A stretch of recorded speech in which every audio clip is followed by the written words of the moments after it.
இப்போ இந்த November 25 exams எழுதினவங்க results எல்லாம் பார்த்துருப்பீங்க. இப்போ நான் சொல்ல போகிற பாயிண்ட்ஸ் வந்துட்டு ரொம்ப உங்களுக்கு கண்டிப்பாக யூஸ்ஃபுல்லாக இருக்கும். ஏற்கனவே second sum, third sum, fourth some இந்த மாதிரி எழுதினவங்களுக்கு அந்த டிப்ஸ் ஏற்கனவே தெரிஞ்சிருக்கும். ஃபஸ்ட்டு செமஸ்டர் எக்ஸாம்ஸ் எழுதி நீங்கள் இப்போ ரிசல்ட்டு செக் பண்ணியிருக்கீங்களா, அந்த கேண்டிடேட்ஸ்க்கு கம்பல்சரி இது ரொம்ப ஹெல்ப்ஃபுல்லாக இருக்கும்.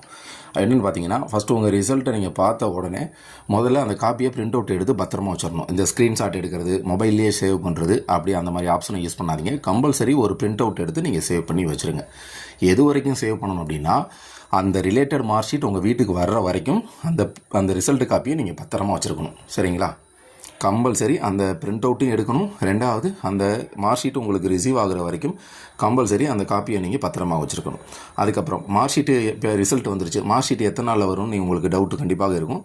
45 நாள்லேருந்து 2 மாதத்துக்குள்ளே நீங்கள் கொடுத்துருக்கிற அட்ரஸ்க்கு போஸ்ட் ஆயிரும். அட்மிஷன் போடுறப்ப அட்ரஸ் கொடுத்துருப்பீங்க பார்த்தீங்களா, அந்த அட்ரஸுக்கு ஆட்டோமேட்டிக்காகவே போஸ்ட் ஆயிரும்.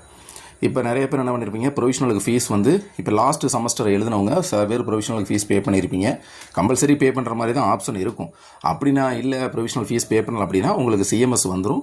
அதுக்கப்புறமா நீங்கள் ப்ரொவிஷனலுக்கு தனியாக ஃபீஸ் பே பண்ணி நீங்கள் ப்ரொவிஷனல் வந்து நீங்கள் கலெக்ட் பண்ணிக்கலாம். ஆனால் கண்டிப்பாக எக்ஸாம்ஸ் நோட்டிஃபிகேஷன் போன டைம் அனௌன்ஸ் பண்ணப்போ லாஸ்ட்டு செமஸ்டர் எக்ஸாம்ஸ் எழுதினவங்க எல்லாருமே கம்பல்சரி ப்ரொவிஷனல் ஃபீஸ் பே பண்ணுற மாதிரி தான் ஆப்ஷன்ஸ் வச்சுருக்காங்க.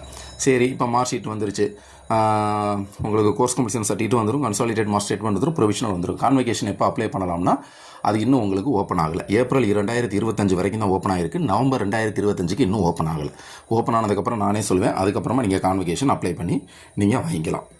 அடுத்து முக்கியமானது, எனக்கு இன்டர்ன் மார்க்கில் வந்துட்டு ஆப்ஷன் போட்டிருக்கு, ஆனால் நான் அசைன்மெண்ட் சப்மிட் பண்ணிட்டேன். நான் எக்ஸாம்ஸ் எழுதிட்டேன், ஆனால் எனக்கு வந்து ரீஅப்பியர் போட்டிருக்கு, இல்லை ஆப்ஷன் போட்டிருக்கு. அதுக்கு என்ன பண்ணுறதுங்கிறதுக்கு நான் உங்களுக்கு தனியாக வீடியோ ரிலீஸ் பண்ணுறேன்.